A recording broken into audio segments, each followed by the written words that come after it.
I think Scott Galloway came on the podcast and talked about how, I'm going to butcher these numbers, but a staggering amount of men haven't had sex young men haven't had sex in the last 12 months.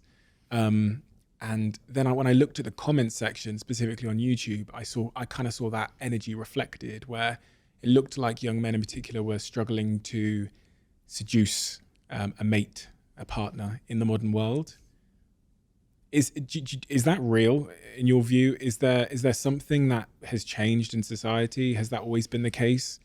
Is there anything we can do if we're a young man that's struggling in the modern world because of the internet and computers and this and dating apps? And well, a lot of it is, I'm afraid to say, is internet porn, where you get the idea that, sex is something that should be very easy and quick, and that women should have that kind of body and physique, et cetera, and that becomes your norm, et cetera. That can be very damaging.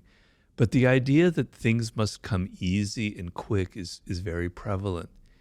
And to win over someone like, let's say you're a man and it's a woman who might be reluctant to have sex for good reason or reluctant to have a relationship, requires some effort. It requires some thinking. You can't just hack your way. You can't just swipe and get it. You can have your internet sex, but you're not going to get that in real life. It doesn't work that way. It takes time.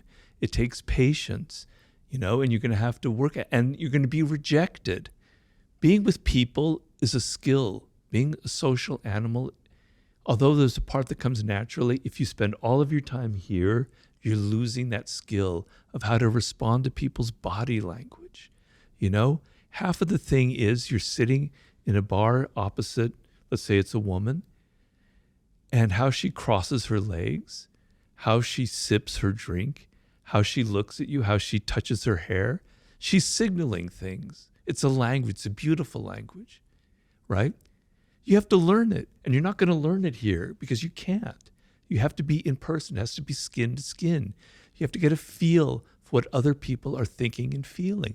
And we're actually really, really good at that. That's what makes us human. It's called mirror neurons. I can sense what's going on in your mind. I can read your body language. You have to get out in the world, and you have to put yourself physically out there and try and have rejection.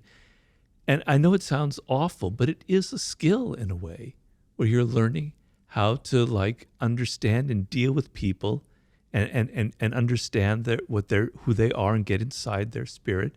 It takes time and effort and patience.